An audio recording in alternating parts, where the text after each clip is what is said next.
সম্প্রতি পাকিস্তানের উত্তর পশ্চিমাঞ্চলীয় খাইবার পাখতুনখোয়া প্রদেশে মাথাচাড়া দিয়ে উঠেছে উগ্রবাদী সহিংসতা। এরই ধারাবাহিকতায় মঙ্গলবার প্রদেশটির কারাক জেলায় ভয়াবহ হামলায় প্রাণ হারিয়েছেন ৫ পুলিশ সদস্য।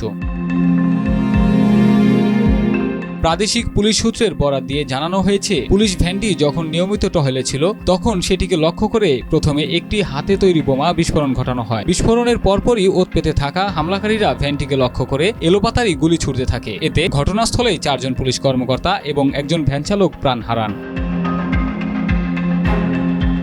কারাক জেলাটি সাধারণত উগ্রবাদী হামলার জন্য পরিচিত ছিল না, ফলে এই নতুন এলাকায় হামলাটি নিরাপত্তা বিশ্লেষকদের ভাবিয়ে তুলেছে। এছাড়া এই হামলার ঘটনায় এখন পর্যন্ত কোনো নির্দিষ্ট গোষ্ঠী দায় স্বীকার করেনি। এদিকে এই ঘটনায় গভীর শোক ও নিন্দা জানিয়েছেন পাকিস্তানের প্রধানমন্ত্রী শেহবাজ শরীফ। তিনি নিহত পুলিশ সদস্যদের আত্মার মাগফিরাত কামনা করেন এবং শোক সন্তপ্ত পরিবারের প্রতি সমবেদনা জানান। একই সঙ্গে সন্ত্রাস বিরোধী যুদ্ধে পুলিশের অগ্রণী ভূমিকার প্রশংসা করে সব ধরনের সন্ত্রাস নির্মূলে সরকারের দৃঢ় অঙ্গীকার পুনর্ব্যক্ত করেন তিনি।